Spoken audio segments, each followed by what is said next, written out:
a family 5 minutes from us, held at gunpoint by 5 robbers 5 minutes from our house. There are 3 times more armed private security guards in South Africa than members of the police and army put together. Our military is a joke. I am really pessimistic between now and 2029. Some terrible things are going to happen. I'm a 5th generation South African, and I was born into a very wealthy family, and I was born into apartheid South Africa. And at age 25, having done school, university, and military service here in South Africa, I left the country in 1985 to seek fame and more fortune. And in 2017, after 31 years living in America, Europe, and the UK, I came back to South Africa. What was it actually like growing up in South Africa? I had a butler, a house manager, Mr. Pete, who I adored. And at age 8, I wanted to go to the movies. And I said to my parents, can Mr. Pete and I go to the movies? And they said, well, you can't. And I said, why not? And they said, well, Mr. Pete is not allowed to go to the movies with you. Man, this is confusing me even more. Man with a wife and children, why would you want to move back? You know, you look at the stats and you look at the motor rates and you say it's dangerous. But the reality is it's still one of the greatest tourist countries in the world. South Africa can be a united, winning country where we believe and we're optimistic again. Rob Hersov, welcome to Real Talk with Zuby. How are you doing? Zuby, so great to be on here. I'm in Cape Town, South Africa. And you may be wondering why there are no books in my bookshelf. We're getting renovations done. We're moving houses for 3 months this weekend, and so everything's packed. Awesome. Well, Rob, I know you've been on a lot of podcasts all over the world recently, but for my listeners who are not familiar with you and who you are, please introduce yourself to my audience. Okay, I'm a 5th generation South African. And I was born in Johannesburg, turning 65 in October. And I was born into a very wealthy family, every privilege imaginable. And I was born into apartheid South Africa. And at age 25, having done school, university, and military service here in South Africa, I left the country in 1985 to seek fame and more fortune. It's probably the right answer. Around the world. And I went to the US for 6 years. I was Goldman Sachs, Wall Street, Harvard Business School, and I worked for Rupert Murdoch in New York. And then I went to Europe. And for the next 25 years, I worked in the media business. I founded businesses. I made money. I lost money. And in 2017, after 31 years living in America, Europe, and the UK, I came back to South Africa, where I've been with my New Zealand wife and 2 of my 4 children back in my beautiful, troubled homeland, South Africa. And, I have had pretty much every privilege known to man or woman. And every day, I thank the Lord and thank my lucky stars and think I've made the most of my opportunities. But I'm back in South Africa, building businesses, investing, and trying to save my beloved country. Awesome. Well, there's so many things I want to talk about today. But first of all, let's go way back, because I've heard you talk a little bit about your childhood and growing up. What was it actually like growing up in South Africa during the decades that you did? Because for people of my age, I mean, I was born in 86, so I have some vague recollection in 1994 when the whole apartheid thing ended. Obviously, being an 8-year-old, I didn't really know what it meant, and I wasn't avidly watching the news or aware of all these sort of concepts, but I knew that something was going on in this country that I'd never been to before. But I'm curious what it was like for someone who actually grew up in that situation, what it was like, what were the dynamics, how aware of it were you? And then also, what was that transition like? Because you were out of the country, as you said, for quite a long time. And then obviously by the time you came back, lots of things have changed, not just that, but also some things for the better, some things for the worse, but the entire country must have gone through many, many different changes during your own lifetime. So can you just walk me through that a little? Sure. Born in 1960, for the first 8-9 years of your life, you just assume that everything is normal, that you live in a big house, you have staff, and there is a difference between the whites and the blacks and the everyone else's, because that's how it is.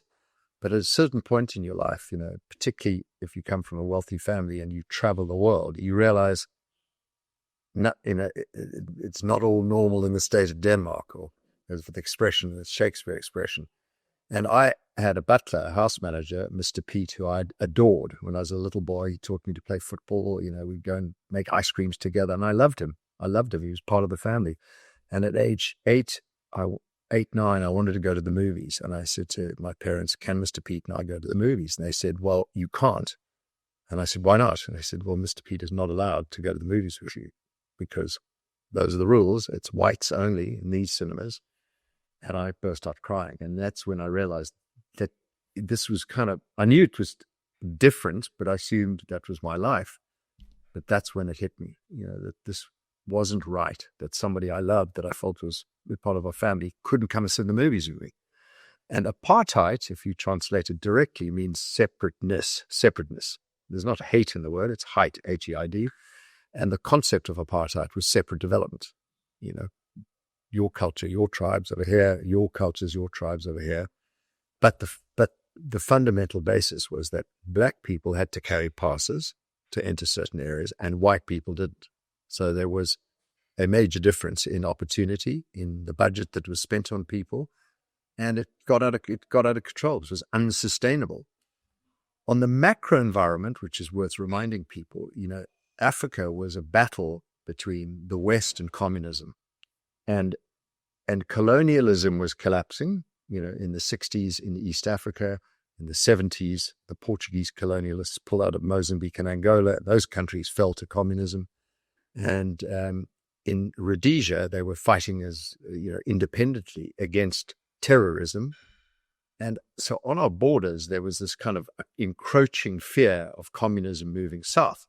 And we had a lot of military psychology going on, give your national serviceman, your soldier a lift. There was all this kind of patriotism. We are fighting against communism. We are allied with the West.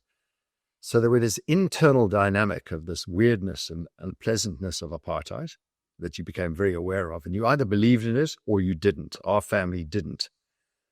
But you still had this sort of threat of communism moving south in Africa and us fighting on the borders. So on the one hand, you knew apartheid was wrong and had to end. On the other hand, you feared for what came next. And, in 1983, I joined up as a national serviceman, became an infantry officer in the apartheid army. And it was the first time in 1983, when we were becoming officers, that they used the military in the townships, in the black areas, because it was the first time that South Africa used our military, which was meant to be defending our borders, internally. And that created a real schism in hearts and minds in South Africa. A lot of the boys like myself who'd been called into the military said, no, this is wrong. This is really wrong. We're prepared to fight communism. We're not prepared to fight fellow South Africans. And in 1985, just to give a little bit of politics, the Afrikaner government, which was running South Africa, that had implemented apartheid, came to the conclusion apartheid was not sustainable internally. They could have kept going despite sanctions and international threats, but they said internally, this is not sustainable. And in 1994, Nelson Mandela had been released from 27 years in jail. And in 1994, we had democratic elections and the ANC government was elected in a landslide majority. And they've pretty much been in power until May 2024, which was last year. So that was my life, me growing up.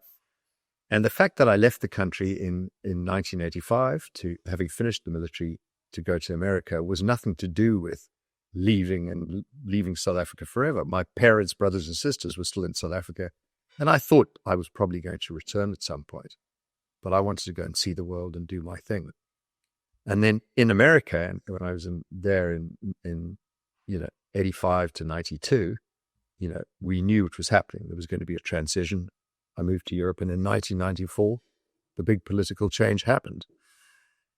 And then, I was loving being in America and Europe and building my life and career. I married an American girl, my first wife, and my plan was never to come back.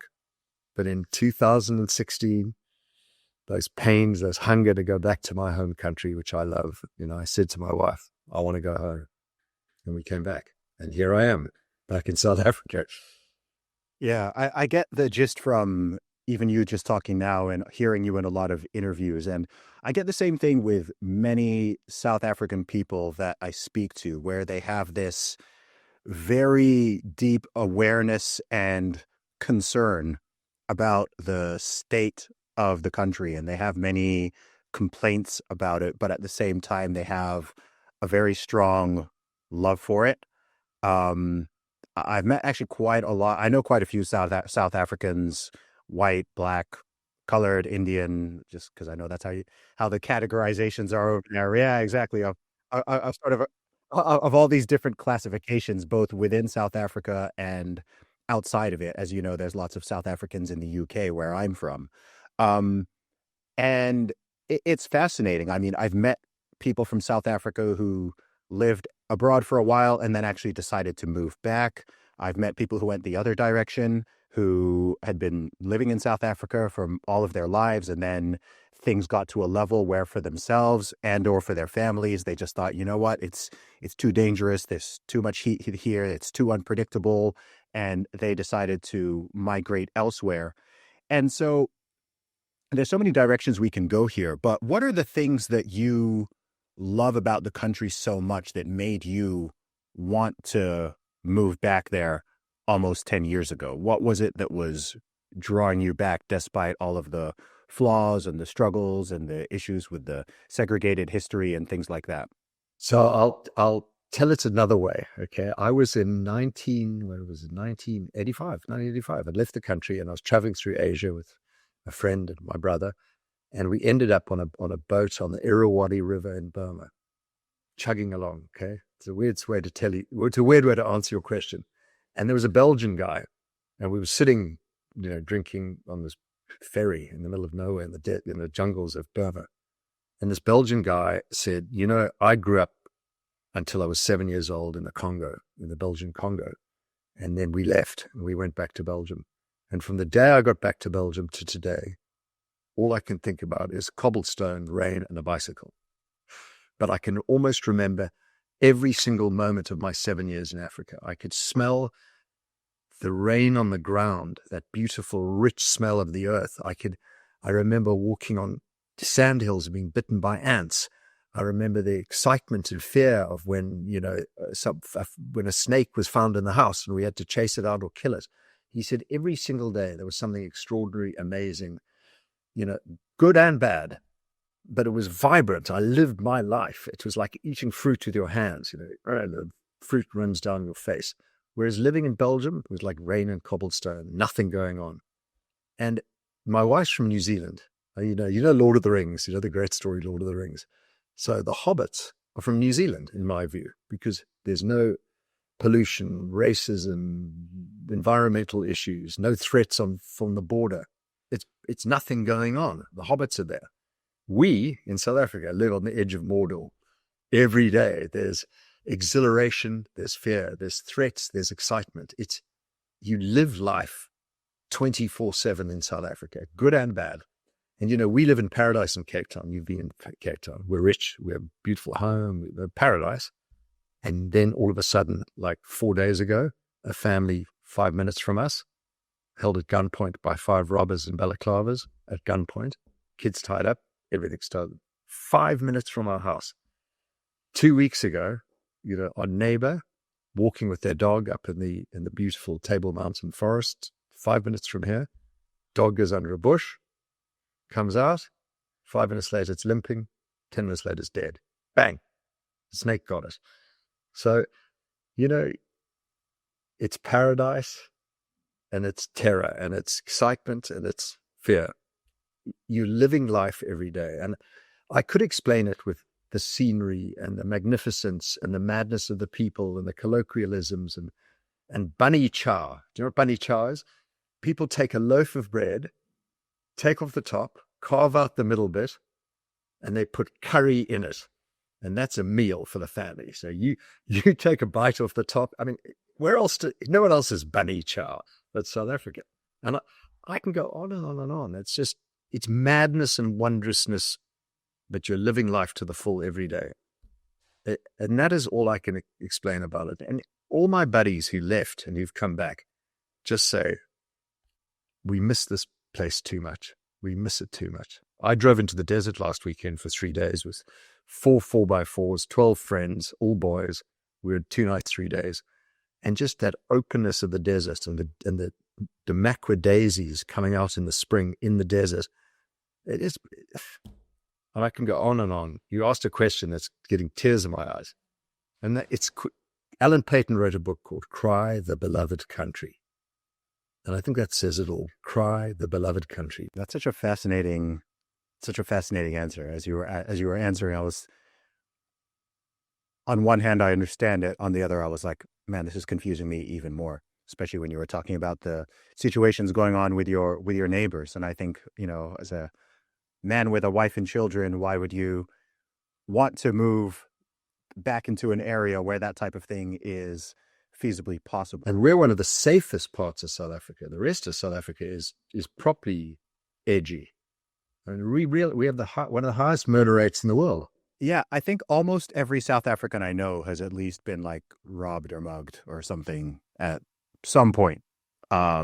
It's almost like a given that if you're there for long enough, that's going to happen. And I don't know.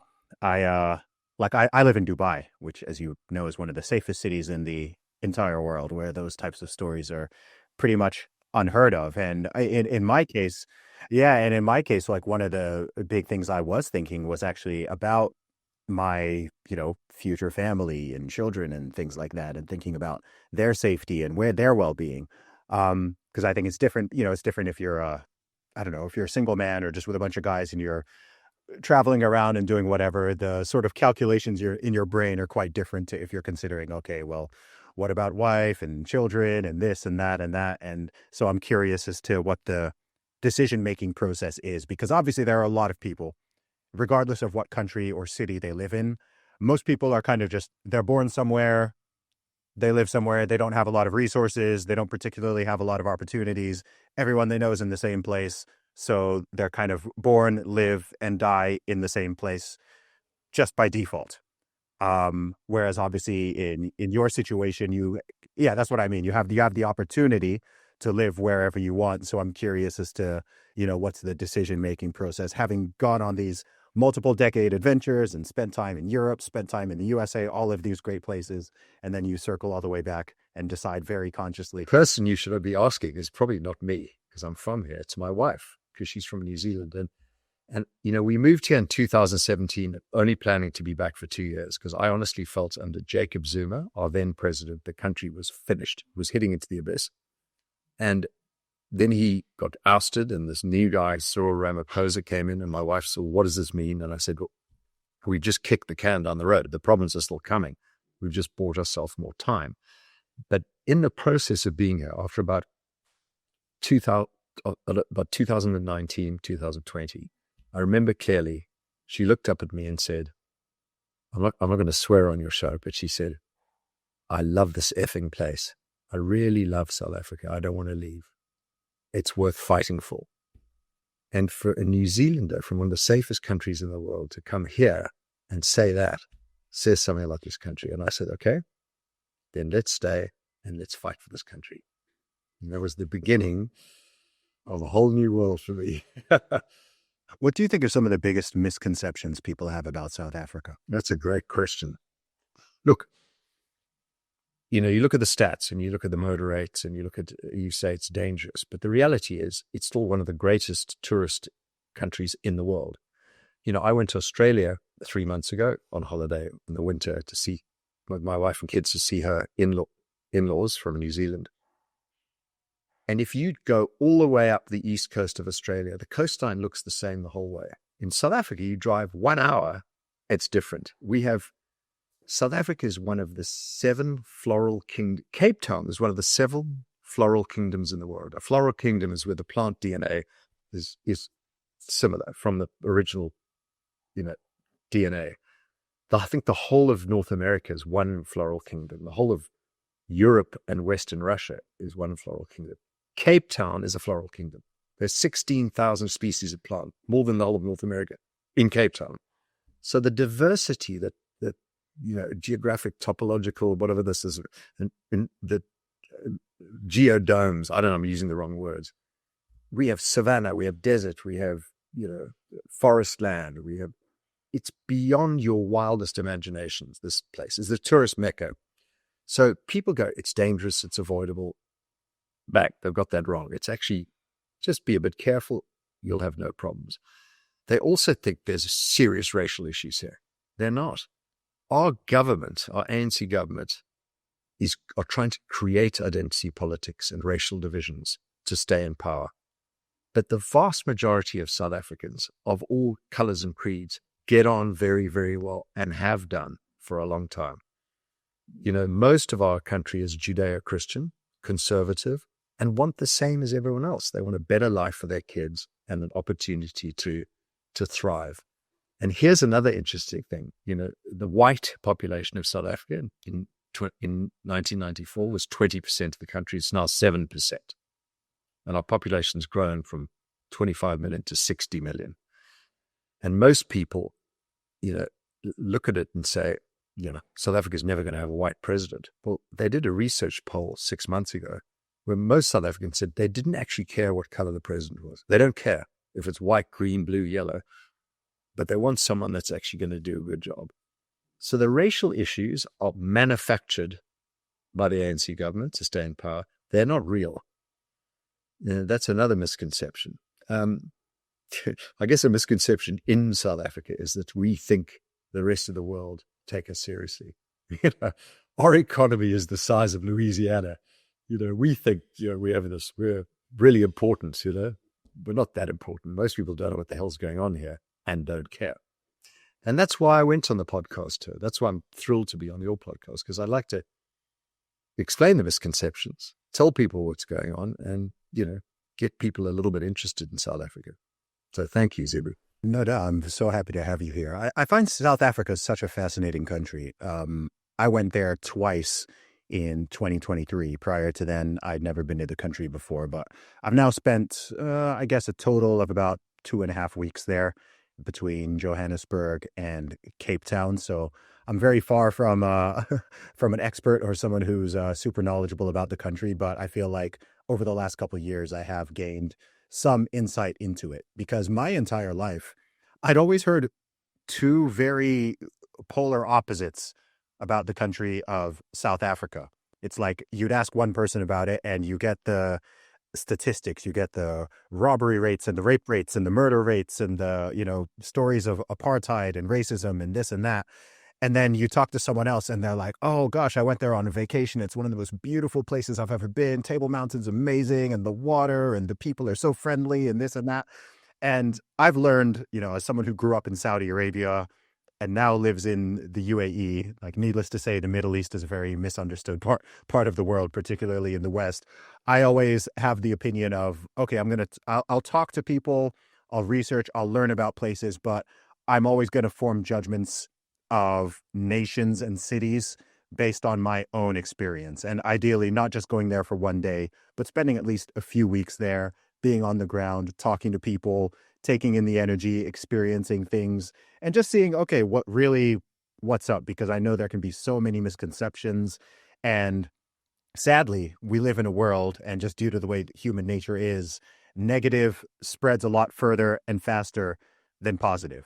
I mean, I meet Americans who are afraid to go to the UK because they think they're going to get stabbed, or they think they're going to run into a grooming gang or some terrorist activity or something, right? And I'm there trying to sort of tell them, like, guys, like, the UK is not some, hyper dangerous country. It's okay to travel to London and other cities. The probability, but then I know people in the UK. I have British friends who are afraid to step foot in America, because all they hear about are mass shootings and out of control police officers just murdering black people willy-nilly and this and this and this. And I'm just like, man, it runs in all sorts of directions. You meet Mexicans who are afraid to go to the US, Americans who are afraid to go to Mexico, people here who are afraid to go there. And you're just like, I think it gets worse with social media. It's a bit of a double-edged sword. In one way, people can spread more information and dispel some of the myths. But at the same time, I just feel like now people see everything. If something horrible happens in Cape Town and someone gets a video of it or a photo, it's going to be on my social media feeds tomorrow, right? Whether no matter what country you're in, someone's going to see it and they'll be like, "Ah, look, this is South Africa. This is what's happening," and it, millions and millions of people see it. And I always say that normal doesn't go viral. So you're never going to have, "Oh, look, it was a nice sunny day in Cape Town and people got on well with each other and lots of nice good deeds were done to each other and everyone was friendly and cordial." That's not news. That's not interesting. But as soon as someone goes out and does something horrible or something psychotic, then everybody knows about it. So we live in this weird world where something can be, I feel like we live in a time where something can simultaneously be true and false. As in, it can be true that this thing did happen and these types of things do happen, but the falsity is it can be made to look as if it's a very common occurrence, whereas actually it's a 1 in a million or 1 in a billion circumstance. 100%. So the people that got robbed 3 days ago, which is very rare in our suburbs, Constantia Bishop's Quarter, so the wealthiest suburbs in South Africa, security and everything. It's one family got robbed this year that I've heard of out of 50,000, 60,000 families. I'm making up the number in this area. It's nothing. It's nothing really. I mean, I know it's a lot worse an hour from here in other areas, but every day has been a good day other than that for that family. So that is what, if you look at things positively, I had a statistic, which is clearly wrong, that 92% of people are pessimists and 8% are optimists. Okay. And I'm trying to be at that 8%. I mean, by the way, it could be 50-50, but 92-8 sounds about right. And, we died of tooth decay 150 years ago. Now we have dentists to bomb, like nice, white, shiny teeth, etc. It's amazing how I think every day is a better day than the day before for the world. Yes, you've got issues in Israel, Gaza, and whatever, and whatever is going on in the world, and you go, "Oh my God, it's terrible. Why isn't the Ukraine war over?"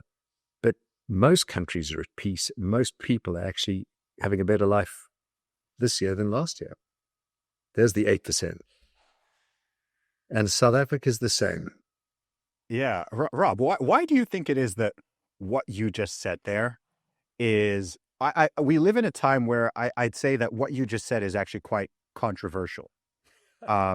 People really like the negativity and the outrage and the fear, and maybe it's always been this way, but I get the sense that so many people now thrive on that. And being someone who's a creator myself, who's a podcaster, someone who does things on social media, makes music and so on, I know darn well that I can frame this podcast in a way to get more views by leaning very, very heavily into all the negative stuff. And we will talk about some of the negative stuff and the title you put on the show too. You could say I'm very aware. So it's kind of strange being in this world, because you get this understanding of why the media operates the way that it does.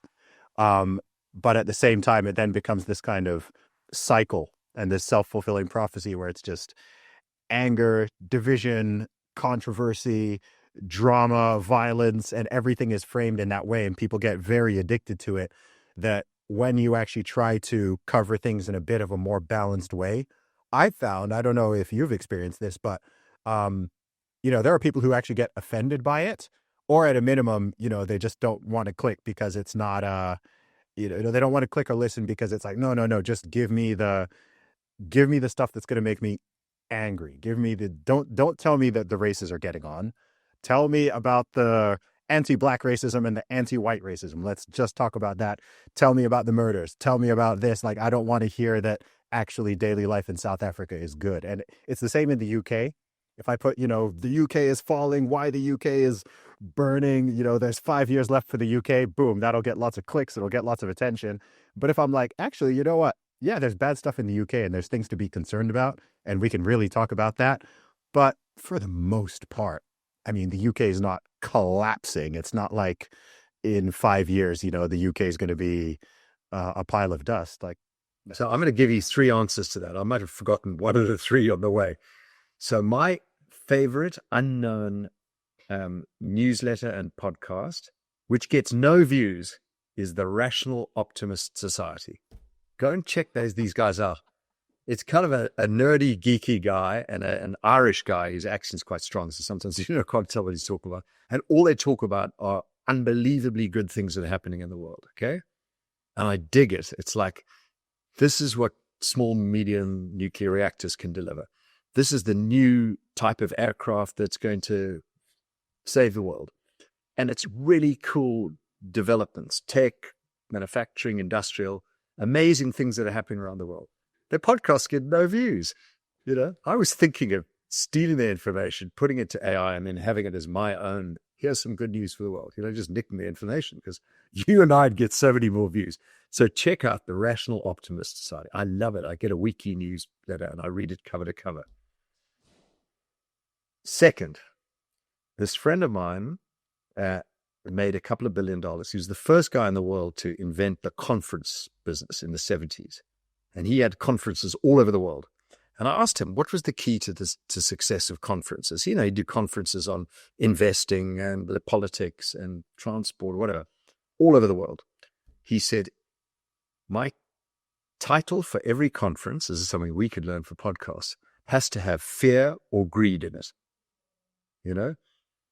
Unless you come to my conference, you're going to lose all your money.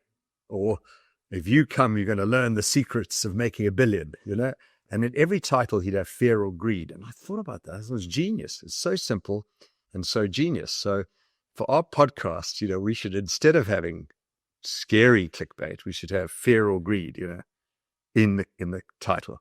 Now, what is the third thing I was going to tell you? I knew I'd forget something.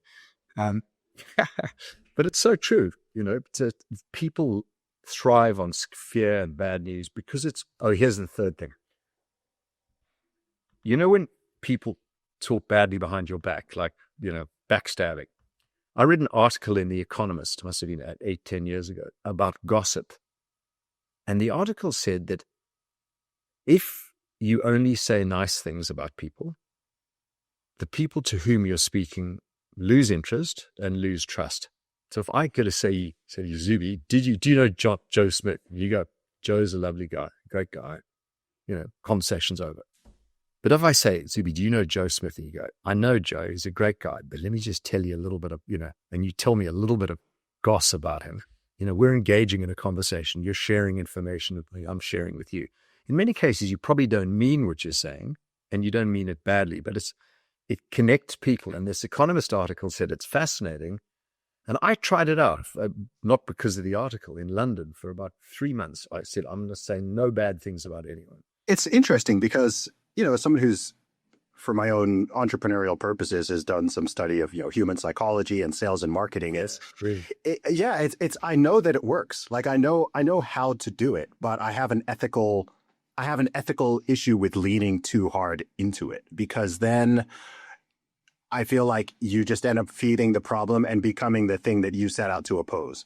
If you ask a lot of people what their problem is with mainstream media, whether it's online or it's newspapers or it's the television, it's that it's so divisive. It makes them feel angry. They focus on all the negative all of the time. And I'm like, that's true, but it's also your own psychology. And that is the thing that people are clicking on. That's the thing people are watching. That's the thing that's driving revenue. But then as myself, as an independent creator, if I then start a podcast or I start a YouTube channel, then I'm like, okay, well, let me just run the exact same playbook.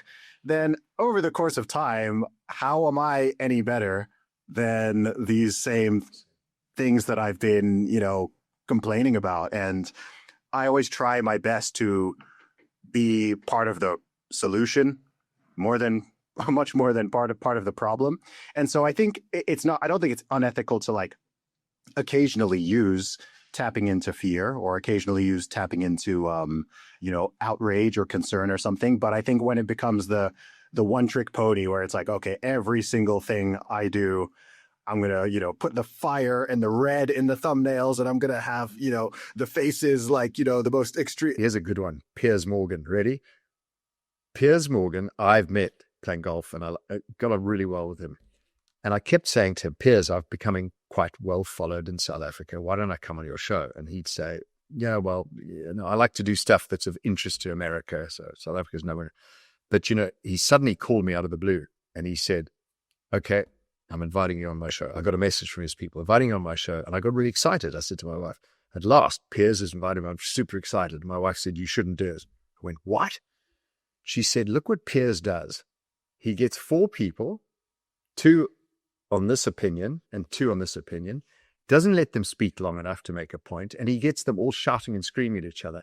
Basically, everyone's just clickbait for the Piers Morgan show, okay? And I looked at her, I thought, she's right. I'm being set up. So I sent a video message to Piers. I said, Piers, I think you're great, buddy. If you want me one-on-one, I'm available anytime, but I'm not going to be clickbait for you, because I saw the other 3 people on there. The one guy was kind of in my camp. The other 2, I would have wanted to strangle after about 15 minutes. And sure enough, I got a friend of mine on instead of me, Gareth Cliff, who's an important podcaster in South Africa. And he and this, you know Gareth, yeah. So he and Ernst Roots, yeah, versus Gareth and versus 2 other people. And it ended up being a shouting match. And I ducked the bullet there. Whew. You know, I do get, there are gotcha moments. I'm sure you've had them and you've given them. And that's fair enough. You know, somebody says something in the past, you go, well, why did you say it? Or why did you do that? And they've got to have an answer for it. But I find that I can deal with that, because if people say, well, Rob, you know, you say these things and you're from a rich, white, privileged South African family. So, and I go, yeah, I am. And I said, yeah, I would say that, wouldn't I? And then they go, okay, next. You know, just, you know, own yourself, own what you say, and get on with it. Yeah. Amen. That's important. So with that said, obviously, there are issues going on in South Africa that you are very concerned about. I've heard you speak about the violence. I've heard you speak about the actual racial discrimination policies, which have, you know, sort of inverted and come back around the other way. You are talking about actually, I did have a question on something you said earlier. I wanted to drill into it a little bit, because it sort of a question mark popped up in my head when you said it. You said the white South African population has dropped from 20% to 7%. I was curious, what's the main thing driving that? Is that predominantly birth rates, or is it migration, or what's the main reason for that? It's birth rates.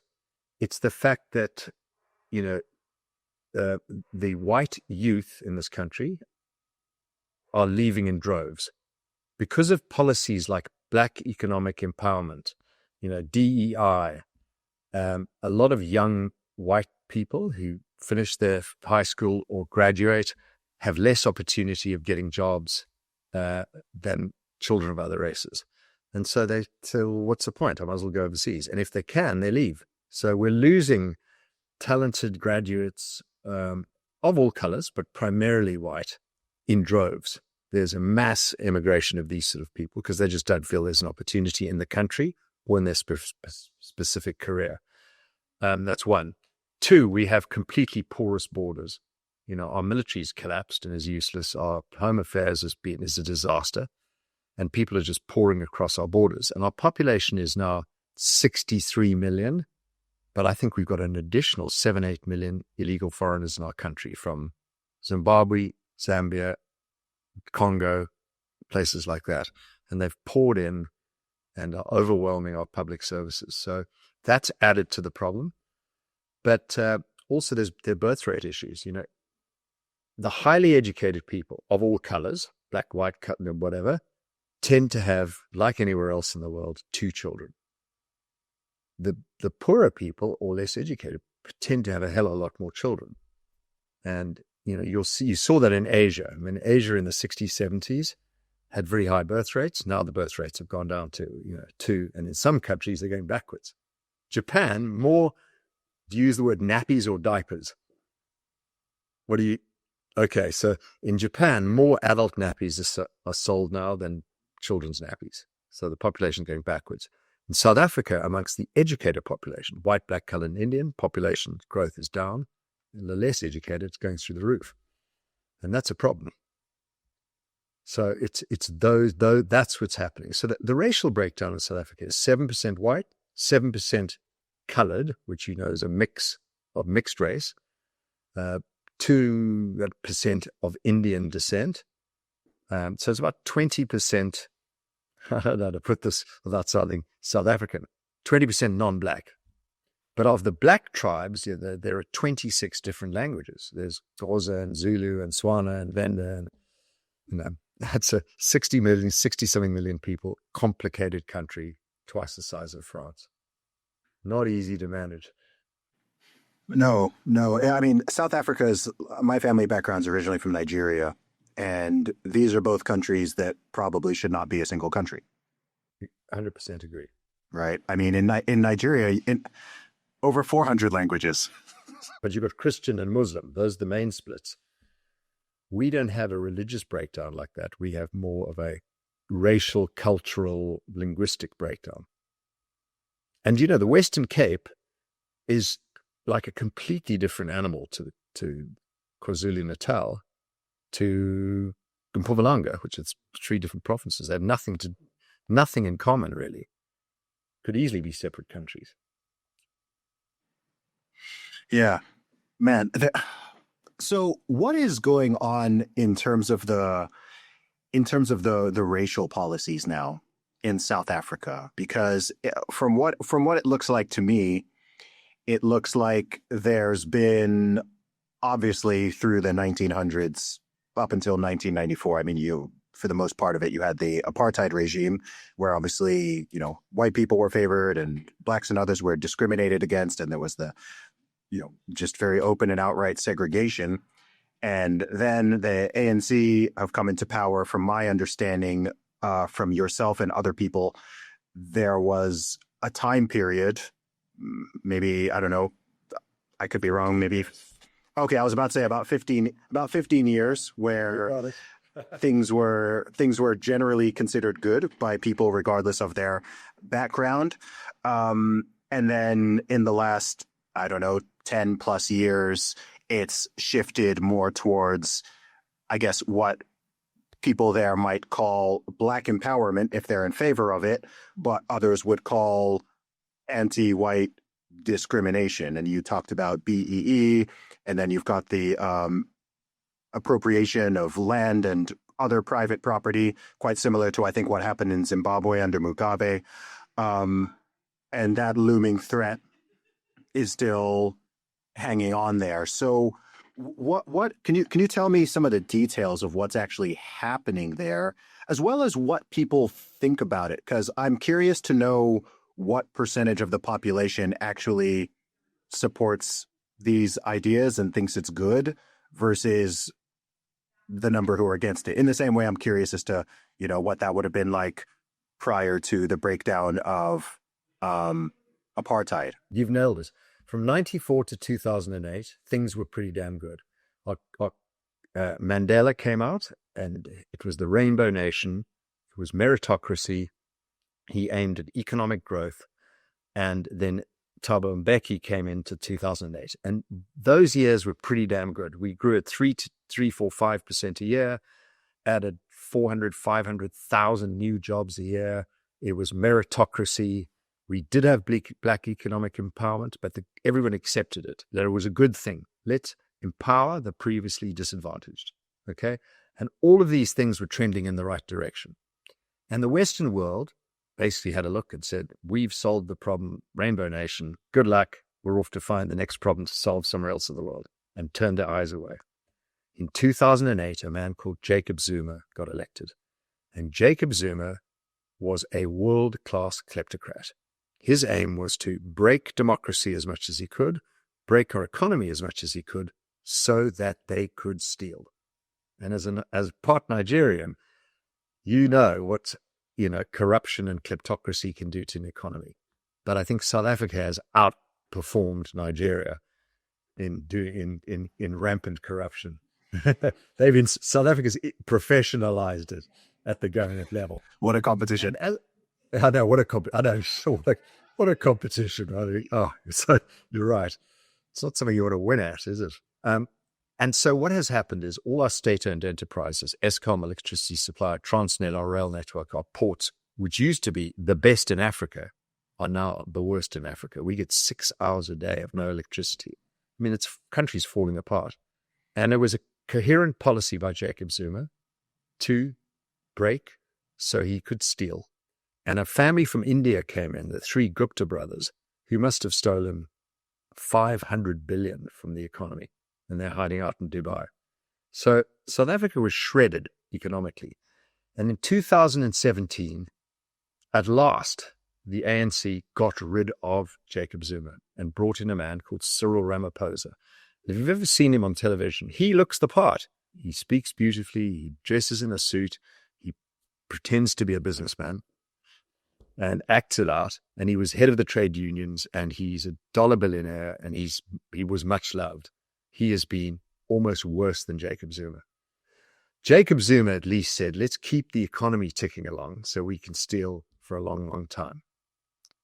Cyril Ramaphosa has just doubled down on race-based anti-white laws, socialist policies, and he has snubbed the West. He has poked the big American bear in the eye, and South Africa has voted against the United Nations consistently in almost every single United Nations vote over 10 years, has run into the arms of BRICS, has sided with Iran. I mean, the ANC is almost an Iran proxy now, and has pissed America off to the point where Donald Trump says, we're coming in swinging. So what has actually happened is we got rid of apartheid, we got rid of racism, but it's been reintroduced by the ANC. But I'll give you a little important element to note. The ANC has had a majority over 50% from 1994 to 2024. Last year in May, they went from 65% to 40%. Their vote collapsed. And by 2029, when I have our next national election, same in Britain, by the way, same year, the ANC will drop below 20%. They are in ICU, but they're not dead yet. And you know the problem with it? You injure a buffalo, it becomes a very dangerous animal. And that's where the ANC is right now. They are wounded, but they're not dead, and they are at their most dangerous. So what are they doing? On every metric, education, health, safety, we are collapsing, falling apart. And they are now saying, where is the blame for this? It's not us, the ANC. It's whiteness. It's apartheid. It's colonialism. They are reintroducing racism, anti-white racism, and fear-mongering the population. However, the voter isn't stupid. The vast majority of ANC voters do not believe in what their current ANC leaders are touting. Anti-West rhetoric, anti-white rhetoric, and socialist ideology. They will be out of power by 2029. We just have to survive till then. So this is the last gasp of a liberation army turned kleptocracy, ineptocracy. All those for 2 words. So if you ask, am I pessimistic or optimistic? I'm really pessimistic between now and 2029. Some terrible things are going to happen. But from 2029 onwards, I'm optimistic. There is light at the end of this tunnel. There is. We just got to make it. Is it the Democratic Alliance that's most likely to win next? So the Democratic Alliance, along with 2 or 3 other centrist, Judeo-Christian, pro-West, capitalist, property rights type parties, they need to come together. I mean, it's really messy right now. You know, we have a coalition government, but the ANC being the lead partner is just trying to rapidly push through policies within the coalition government. Democracy is working. We still have free speech. You know, people go, Rob, you're always banging on about the negatives, but the positives are it's still the greatest country in the world. We got Bunny Chow and you guys don't. The big loaf in bed. You know, we're not bad at rugby and cricket, and Sure. and we've got free speech. You know, the things that I say publicly, you know, calling Cyril Ramaphosa spineless, calling ANC voters morons, I'd be in jail or dead in Iran, North Korea, Russia, and China. But here I'm saying it, and here I am, still alive. I do have a question. With the ANC and their, race-based policies and general race baiting, I'm wondering, are they doing that in some type of populist appeal? I mean, are those types of policies, is there a big chunk of the population that is demanding those type of policies and they're just trying to go along with it? Or I'm wondering, where is that sentiment coming from? Is it a revenge thing? Is it a, hey, look, for decades, the boot was on the other. Sure, I get that. I'm just wondering why. I guess I'm just wondering why they're kind of going for that target and those type of policies in particular. I'm trying to understand where that They think it's going to work. they think it'll work, as in they think it's going to make the country better, or they think it'll work in order to get votes. They think it'll work in order to get votes and divert the attention of people who haven't got sewage, water, and electricity and going, hang on a sec, you came to power 31 years ago and we're actually going backwards. Maybe I was wrong supporting the ANC. It's not a football team that I support through thick and thin. It's a political party. Service delivery, they have failed on every count. And who can they blame? They don't want to blame themselves. Blame the white guys. That's the easy answer. But I don't think it's working. I think the ANC is disconnected even from its own voter right now, the ANC leaders and government. And I think they're gone. They're heading into the abyss, but pulling the economy with them. That's the problem. So, we're the easy guys to blame. We've been, white guys, the Afrikaners have been blamed for apartheid. And we're only 7% of the country. And, until Donald J. Trump arrived, the world didn't seem to care or weren't going to ride to our rescue. We were the easy, punching bag. But I don't think the voters believe it anymore. I think they don't think white guys are the problem. We're not even in power. How can we be the problem after 31 years? So I don't think that excuse is going to stick. People are going to look at the ANC and say, you have failed. We're voting you out. We got to wait till 2029 for that. I hear that. How much power or support or influence do the economic freedom fighters have? Because I think they're quite famous online because their crazy rallies, kind of keep going viral every few months, where they're singing their, kill the Boer song, kill the farmers, whiteness is bad, and all that type of rhetoric. Obviously, they have a very looks to me psychotic yet somewhat charismatic leader. Are they a real concern, a threat, or are they too small? They are too small. They're not a threat. They are dangerous, but they're only 7% of the voting population. And the voting, let's say 50% of the people vote. So they're less than 5% of South Africa's population. And they tend to be isolated up in the northeast of the country. That's where their power base is from, and amongst students at university. They are not a threat of civil unrest. And yesterday, Julius Malema yesterday was convicted of hate speech in the Cape Courts. First time. Oh, wow. Now he's in trouble. Yeah, it was a big breakthrough. I'm tempted to challenge him to a cage fight because he's younger than usual, but he's lost a lot of weight. And I've been lifting weights and practicing. I'm going to get Drickus Duplessis to train me. Rob Hersov versus Julius Malema, cage fight on UFC. What do you think? I think in 2025, like, just given the past decade we've lived through, I mean, Elon Musk and Mark Zuckerberg were pretty close to, having a cage fight. So unfortunately, that one didn't materialize, but I've seen some pretty crazy things over the past few years. So I'd be down. I mean, they're dangerous, what they're saying. It's nasty, and it creates a lot of problems. And we have farm attacks that spike after all of this kill the Boer. But I think he's in serious trouble now. He's lost most of the top people in his party. And I think the EFF is on its way out. And because South Africa's a pretty conservative Judeo-Christian country, a lot of people fear Julius. He'll never get ever above 10% of the vote. So at worst, he's a dangerous populist, an opportunist, but there's no chance he can be a real threat. Thank goodness. Okay. Yeah. Because I'm curious. I think to outsiders, I mean, it's because, it's interesting because someone can have, only 5% support. But, 5% in a country of 60 million plus people, it's like, well, you see these rallies with X million. tens of thousands of people, and they're all sort of chanting and getting hyped up. I mean, and you're all wearing their red communist hats and whatever. I mean, it's a bit like you can see how someone sees that and is like, holy moly, this looks like a gigantic movement that's sort of spreading through South Africa. So it's good to get some reassurance that, okay, this is not at the scale that I might see. There's no single party, single group that could do a coup d'etat, not even the military. Our military is a joke. Our police are having infighting.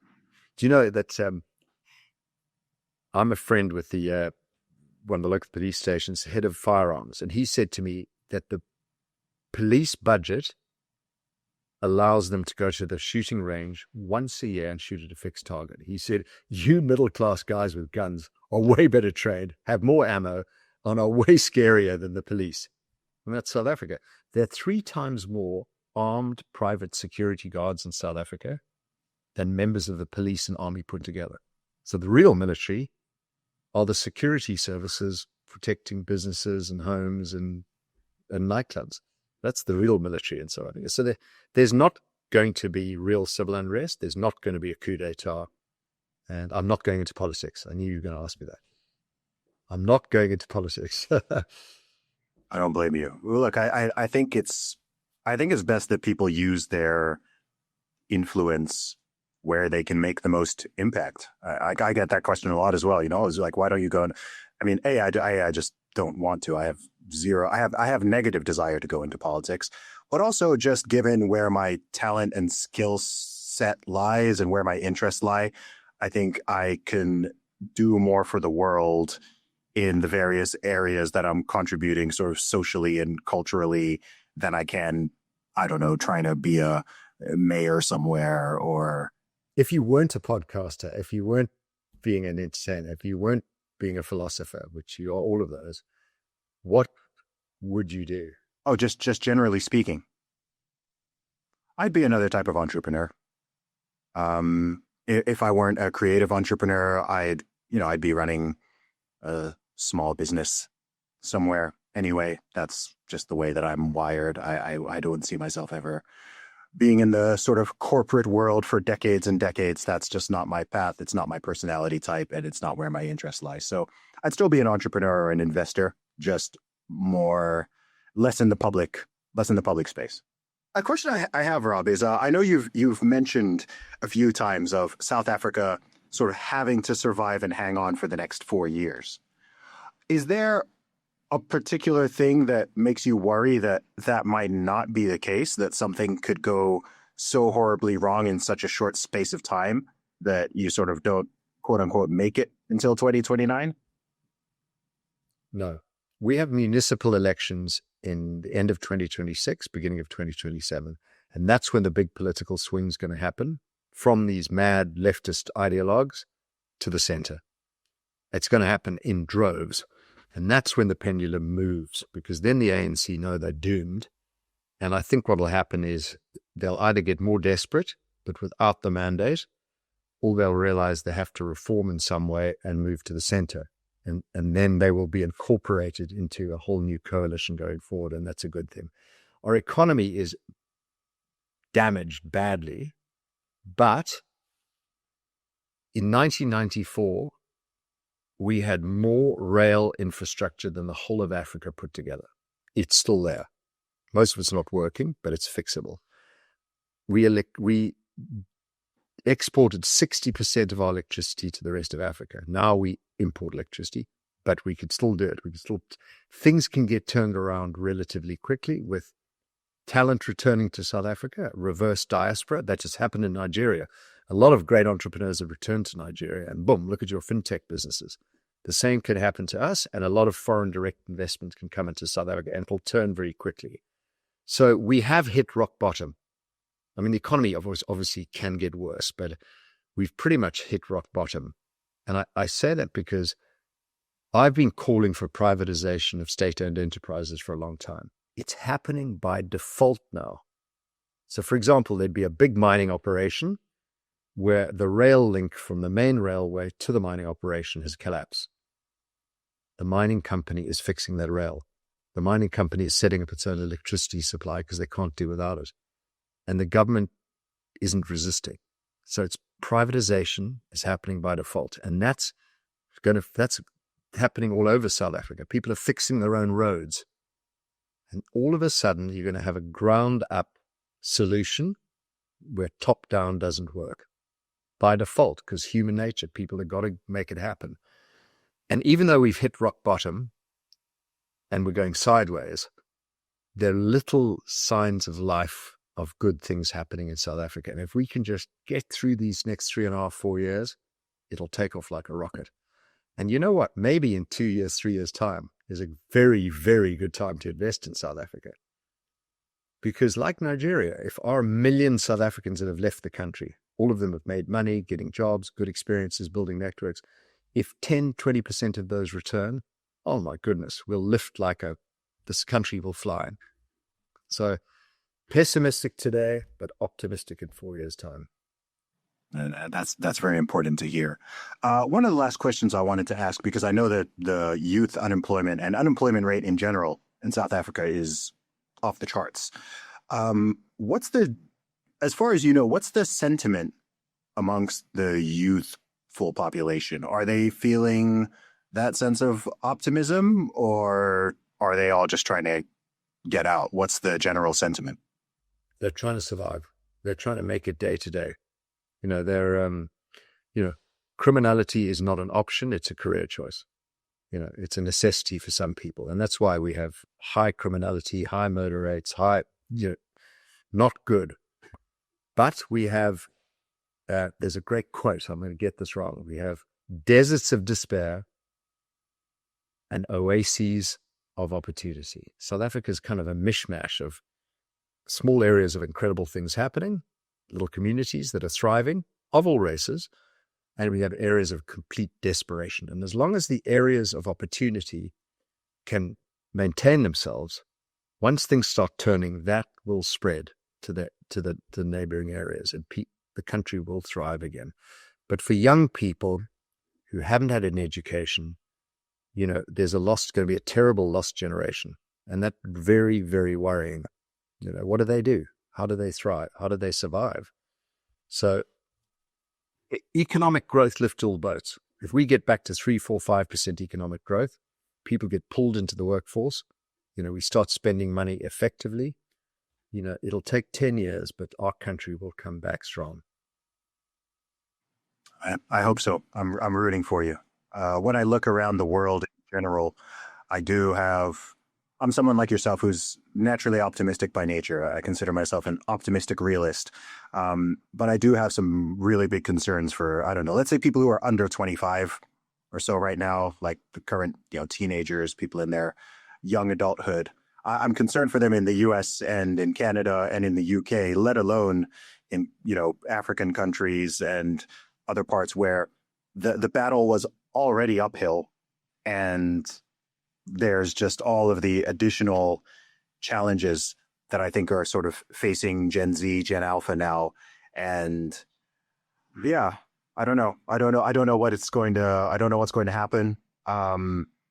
But I certainly hope and pray that for the most part, the outlook in the future is going to be positive. I'm not just rooting for, I'm just rooting for the world. I'm rooting for humanity. I want to see South Africa do well, genuinely. I'm not from there. I don't have strong ties to the country or anything, but just as a human being, when I look at those nations, when I look at South Africa, when I look at, my father country of Nigeria, the amount of potential you have in Nigeria, half the population is under the age of 20. So as you know, there's so much potential. There's so many natural resources. There's so much human potential. There are so many smart and entrepreneurial people. But as we already said, the amount of corruption and the collapse of just basic infrastructure, roads, electricity, all these type of things, it's just like this lid that prevents the society from going to where it could be. But I really hope that this century, within the next few decades, we really start to see just some of these countries just start to hit their stride in a way that is sustainable. I went to El Salvador for the first time last year, and that was really fascinating. I'm sure you've seen what's going on there. Have you had a chance to visit? No, but I'm fascinated. Their Bitcoin adoption, their murder rate's gone down to, I mean, amazing, man. I actually went to I got invited to his inauguration last year, so I got a chance to briefly meet him as well. And I've never been to a nation where I've felt such a wave of like genuine optimism and so much genuine love of the leader. Because, you know, you see online, oh, 90% approval rating, da da da. And, you know, you wonder, okay, is that like legit? It's no, it's real. It's real. Like taxi drivers, people in the barber shop, like women working in the stores. Like I've never been to a country where like there was just so much love for the leader. I was just having conversations with people, and everyone has these like horrible stories of like what it used to be like and how dangerous it was. Almost everyone knows someone in their family or a friend who got murdered, who got kidnapped, so you know, like it's very real, like just how severe it was. I mean, he's dropped their homicide rate by 99%. Like what? Like that, I've never, ever even heard of that happening anywhere in the world. I mean, you've gone from the most dangerous country in the entire world to the safest in the Western Hemisphere in a matter of years. Incredible. It can be done. It can be done. And what you're saying inspires me, because I've been a big follower of Bukele and El Salvador from a distance, and Malay and various others. And, you know, I'm 65 this year.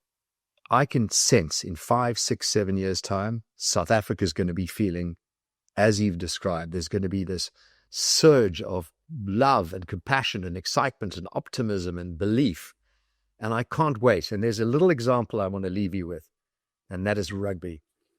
The Springbok rugby team, which is the last 2 World Cups world champions, if you look at the racial makeup of that Springbok rugby team today, it is seriously a true representation of South Africa. It's got all races, all sizes, all types, and we are world champions. So South Africa can be what our Springbok rugby team is, a united, winning country where we believe and we're optimistic again. And I see it. I won't be in my rocking chair quite yet, but I'll be, I think my job is done and this country's on track. And I can't wait for that, to have people with smiles on their faces.